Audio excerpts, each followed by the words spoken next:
Assalamualaikum warahmatullahi wabarakatuh. Kami dari kelompok 4 yang beranggotakan saya sendiri Ananda Aprilianto, Indah Mulyani, Siska Ratnasari, dan Sefira Jasmine Hudori. Dan pada kali ini kelompok kami ingin mempresentasikan materi tentang statistika deskriptif. Baik, kita langsung mulai saja. Tentang yang pertama yaitu tentang pengertian statistika deskriptif. Statistika deskriptif adalah teknik yang digunakan untuk menafsirkan data dan menampilkannya dalam bentuk yang dapat dimengerti oleh setiap orang. Hal ini melibatkan proses kuantifikasi dari penemuan suatu fenomena. Dan dispersi data yaitu data yang menggambarkan bagaimana suatu kelompok data menyebar terhadap pusatnya data atau ukuran penyebaran suatu kelompok data terhadap pusatnya data. Dan di sini ada kegunaan ukuran penyebaran data, yaitu yang pertama, ukuran penyebaran dapat digunakan untuk menentukan apakah nilai rata-ratanya benar, representatif atau tidak. Yang kedua, ukuran penyebaran dapat digunakan untuk mengadakan perbandingan terhadap variabilitas data. Dan yang ketiga, ukuran penyebaran dapat membantu penggunaan ukuran statistika, misalnya dalam pengujian hipotesis, apakah dua sampel berasal dari populasi yang sama atau tidak.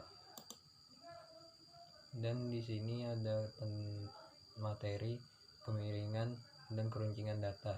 Kemiringan adalah derajat atau ukuran dari ketidaksimetrisan suatu distribusi data, dan pengukuran kemiringan suatu distribusi data dapat diketahui dengan pertama ada rumus Pearson.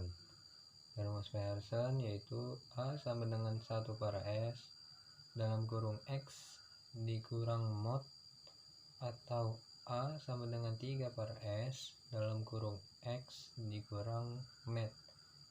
Dan yang kedua ada rumus momen. Rumus momen memiliki dua jenis, yaitu ada data tidak berkelompok dan data berkelompok, dan rumusnya dapat dilihat pada slide berikut. Dan materi selanjutnya akan dijelaskan oleh teman saya yaitu Indah Mulyani. Rumus Bowley-nya sama dengan kuartil ketiga ditambah kuartil pertama dikurang 2 dikali kuartil kedua dibagi kuartil ketiga dikurang kuartil pertama. Itu rumus Bowley. Yang keempat, ada grafik kemiringan dan keruncingan.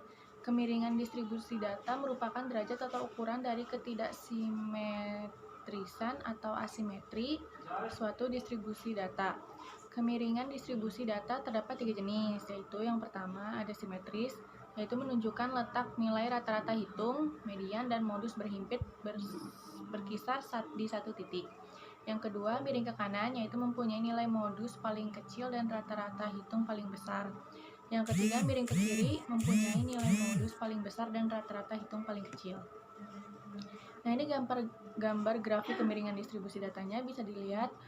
Yang A itu yang simetri, itu cenderung tinggi tengahnya. Yang kedua itu miring ke kanan. Yang ketiga itu ada miring ke kiri. Yang B, keruncingan distribusi data. Keruncingan distribusi data merupakan derajat atau ukuran tinggi rendahnya puncak suatu distribusi data terhadap distribusi normalnya data. Keruncingan distribusi data ini disebut juga kurtosis. Ada 3 jenis derajat keruncingan, yaitu yang pertama ada leptokurtis, yaitu distribusi data yang puncaknya relatif tinggi. Yang kedua, mesokurtis, yaitu distribusi data yang puncaknya normal. Dan yang ketiga, platikurtis, yaitu distribusi data yang puncaknya terlalu rendah dan terlalu mendatar. Nah, ini ada gambarnya. Yang leptokursis itu puncaknya tinggi, yang mesokursis yaitu data yang puncaknya normal, tidak terlalu tinggi dan tidak terlalu rendah. Yang ketiga itu ada platikurtis, itu cenderung rendah atau landai. Selanjutnya ada analisa ukuran penyebaran data menggunakan Microsoft Excel. A. Analisa kemiringan distribusi data atau skenes. Skenes adalah derajat ketidaksimetrisan suatu distribusi. Jika kurva frekuensi suatu distribusi memiliki ekor yang lebih memanjang ke kanan atau mengacu dari meannya, maka disimpulkan menceng kanan atau positif. Dan jika distribusi memiliki ekor yang lebih memanjang ke kiri, maka dapat disimpulkan dimensi kiri atau negatif. Secara perhitungan, skewness adalah momen ketiga terhadap mean. Cara penulisan rumus skewness di Excel yaitu sama dengan scale dalam kurung number 1, number 2, itu nomor datanya. Nah, ini ada contohnya. Datanya ada 2, 5, 6, 15, 8, 9, 13, dan 8. Itu caranya, klik di menu data, terus di tab menu di grup analis, klik data analis. Terus pilih deskripsi statistik, lalu klik OK. Masukkan datanya. Tadi data di kolom A baris 2, 3, 4, 5, 6, 7, 8, 9. Setelah diblok, setelah itu baru diklik OK. Nanti muncul hasilnya seperti ini. Yang di sebelah kanan itu kolom 1 ada mean, standard error, median, mode, standard deviation, sample variance, kurtosis, skewness, rank, minimum, maksimum, sama macon. Nah, karena kita nyari skewnessnya itu udah di highlight kuning, yaitu hasilnya dari data 2, 5, 6, 15, 8, 9, 13, 8, kemiringannya adalah 0,321932672. Baik, selanjutnya yaitu analisa keruncingan distribusi data atau kurtosis. Kurtosis ini adalah derajat keruncingan suatu distribusi atau biasanya diukur relatif terhadap distribusi normal. Kurva yang lebih runcing dari distribusi normal dinamakan leptokurtik. Yang lebih datar disebut platikurtik dan distribusi normal disebut mesokurtik. Kurtosis dihitung dari momen keempat terhadap mean. Untuk cara penulisan rumus kurtosis di Excel yaitu sama dengan kur dalam kurung nilai-nilai kurtosisnya yang ingin dicari. Nilai-nilai yang ingin dicari kurtosisnya. Selanjutnya ini adalah gambar dari mencari kurtosis dengan nilai 2, 5, 6, 15, 8, 9, 13, 8, yaitu kurtosisnya adalah minus 0,22047896. Selanjutnya cara membaca nilai skewness dan kurtosis. Yang pertama ada nilai skewness yang diartikan sebagai kemiringan distribusi data. Yang kedua ada nilai kurtosis, yaitu diartikan sebagai keruncingan distribusi data. Selanjutnya ada angka indeks. Angka indeks ini merupakan suatu angka yang dibuat demikian rupa sehingga dapat dipergunakan untuk melakukan perbandingan antara kegiatan yang sama, yaitu seperti produksi ekspor, hasil penjualan, jumlah uang beredar, dan sebagainya dalam dua waktu yang berbeda. Yang pertama ada periode waktu dasar atau base period.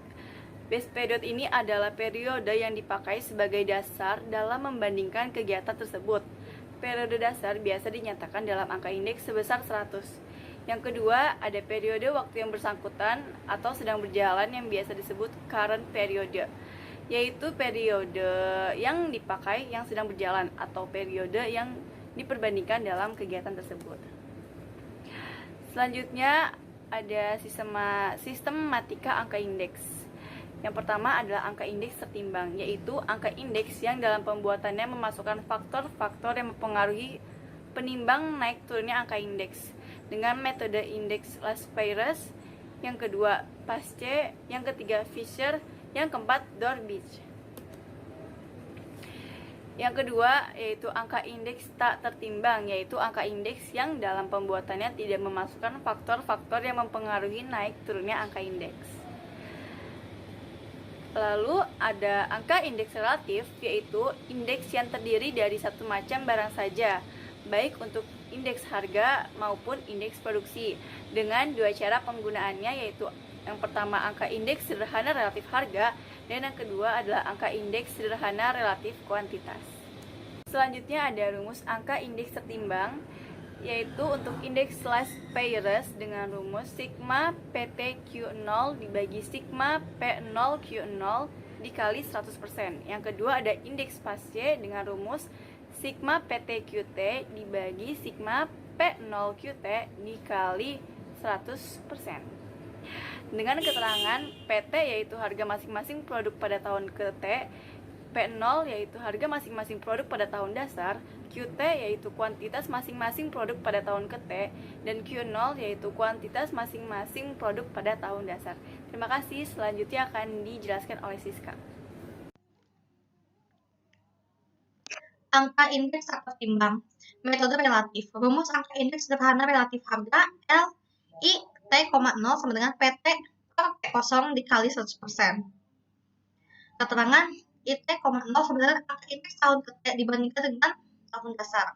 PT sama dengan harga masing-masing produk pada tahun ke T, P0 sama dengan harga masing-masing produk pada tahun dasar. Angka indeks relatif kuantitas. Rumus angka indeks sederhana relatif kuantitas I,T,0 sama dengan Q-T per Q0 dikali 100%. Keterangan IT,0 sama dengan angka indeks tahun ke T dibandingkan dengan tahun dasar. IT sama dengan kuantitas masing-masing produk pada tahun ke T. Q0 sama dengan kuantitas masing-masing produk pada tahun dasar. Metode agregatif. Angka indeks sederhana agregatif harga. Rumus angka indeks sederhana agregatif harga IT,0 sama dengan PT per P0 dikali 100%. Keterangan IT,0 sama dengan angka indeks tahun ke T dibandingkan dengan tahun dasar. PT sama dengan harga masing-masing produk pada tahun ke T, P0 sama dengan harga masing-masing produk pada tahun dasar. Angka indeks sederhana agregatif kuantitas. Rumus angka indeks sederhana agregatif kuantitas IT,0 sama dengan dalam kurung Q per Q0 dikali 100%. IT,0 sama dengan angka indeks tahun ke T dibandingkan dengan tahun dasar. Kita sama dengan kuantitas masing-masing produk pada tahun ke T, Q0 sama dengan kuantitas masing-masing produk pada tahun dasar.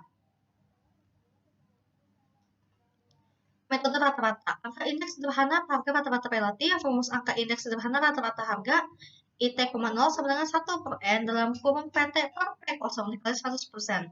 Keterangan IT,0 sama dengan angka indeks tahun ke T dibandingkan dengan tahun dasar. PT sama dengan harga masing-masing produk pada tahun ke T, P0 sama dengan harga masing-masing produk pada tahun dasar, N banyaknya produk yang diobservasi. Angka indeks sederhana rata-rata kuantitas. Rumus angka indeks sederhana rata-rata kuantitas IT,0 sama dengan I per N dalam kurung Q-T per Q0 dikali 100%. Keterangan IT,0 sama dengan angka indeks tahun ke T dibandingkan dengan tahun dasar. Kita sama dengan kuantitas masing-masing produk pada tahun ke T, Q0 sama dengan kuantitas masing-masing produk pada tahun dasar, N banyaknya produk yang diobservasi. Sekian presentasi dari kelompok kami. Mohon maaf bila ada kesalahan maupun kekurangan dalam presentasi ini. Sekian dan terima kasih.